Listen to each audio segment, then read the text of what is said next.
Football താരം Lionel മെസ്സിയെയും Argentina ടീമിനെയും കേരളത്തിലെത്തിക്കാമെന്ന പ്രചാരണത്തിന്റെ മറവിൽ റിപ്പോർട്ടർ ബ്രോഡ്കാസ്റ്റിംഗ് കമ്പനി കോടികളുടെ നികുതി വെട്ടിപ്പ് നടത്തിയതായി GST വകുപ്പിന്റെ പ്രത്യേക അന്വേഷണ സംഘം കണ്ടെത്തി.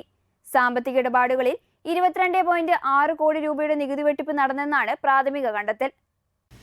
ഇടപാടുകളിൽ കൃത്യസമയത്ത് നികുതി ഈടാക്കുന്നതിൽ 4 GST ഉദ്യോഗസ്ഥർക്ക് ഗുരുതര വീഴ്ച സംഭവിച്ചു. ഉദ്യോഗസ്ഥരിൽ ഉന്നത രാഷ്ട്രീയ സമ്മർദ്ദം ഉണ്ടായതായും സൂചനയുണ്ട്. സ്പോൺസർ വിദേശത്തേക്ക് അയച്ച 126 കോടി രൂപയ്ക്ക് 22.6 കോടി രൂപ നികുതിയായി നൽകേണ്ടതുണ്ടായിരുന്നു. അർജന്റീന ടീം വരാത്തതിനാൽ നികുതി കിഴിവ് ലഭിക്കുമെങ്കിലും 1 വർഷം മുൻപേ അടയ്ക്കേണ്ടിയിരുന്ന തുക വൈകിച്ചതിനെ പിഴയും പലിശയും ഈടാക്കണം. ലീഗൽ ഫീസുമായി ബന്ധപ്പെട്ട നികുതിയും കമ്പനി അടച്ചിട്ടില്ലെന്ന് ബാങ്ക് രേഖകളുടെയും നികുതി റിട്ടേണുകളുടെയും പരിശോധനയിൽ വ്യക്തമായി.